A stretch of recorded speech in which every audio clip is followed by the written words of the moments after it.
Behind me is the Louvre Museum, the world's largest museum. And inside is the most famous painting in the world, the Mona Lisa. But today, we're not going to look at these famous things. Instead, we're going to explore the hidden gems of the Louvre that most tourists miss. I'm a tour guide who's been living in Paris for almost 10 years. The entrance to the Louvre is actually around the corner here at this other glass pyramid built by the same architect. Once inside, take a left and follow the signs for the orangery. Before you reach the orangery, you will pass by the famous sculptures, the Venus de Milo and the Winged Victory of Samothrace. Monet painted these huge pieces to be displayed on the walls of the orangery. This is one of my favorite parts of the Louvre because there are so many masterpieces in such a small space. You can see Rembrandt's The Storm on the Sea of Galilee and several paintings by Vermeer, including The Lace Maker and Woman Holding a Balance.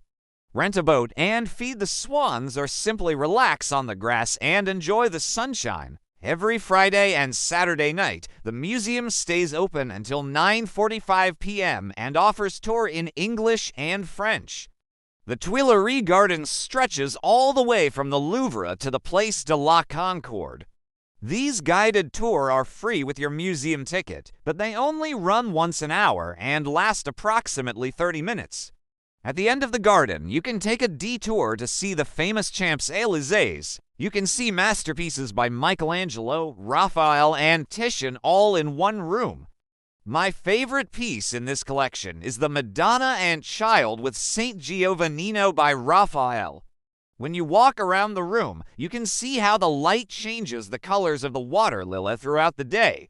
On your way out, stop by the gift shop to pick up a souvenir or a postcard. Then cross the street and turn right to explore more of the Tuileries Garden.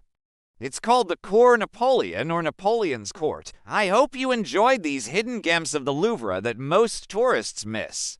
Thanks for watching, and I'll see you next time.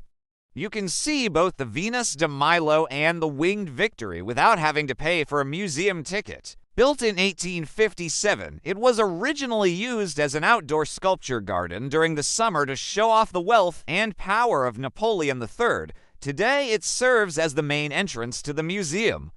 If you're new here, join me every week for a new adventure in a different part of this beautiful city. Most people visit the Louvre to see two things, the Mona Lisa and the Venus de Milo. Those are the famous things. And to see those famous things, you have to go through the underground labyrinth of the Carrousel du Louvre and enter through this glass pyramid built by the architect IMP in 1989. But to get away from the crowds and see some of the hidden gems of the Louvre, let's start at the other end of the museum. To avoid the long lines, come here early in the morning or late in the afternoon when the line is much shorter.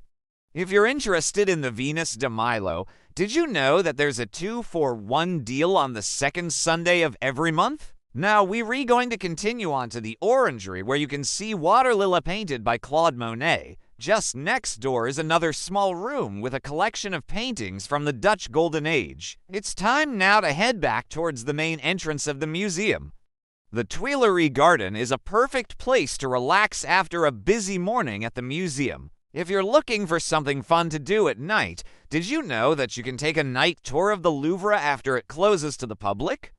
If you want to learn more about the history of the Louvre, did you know that you can take a guided tour of the Cour Curie or the Cour Napoleon? And finally, if you're a fan of Italian Renaissance art, don't miss the Italian paintings in the Richelieu wing of the Louvre.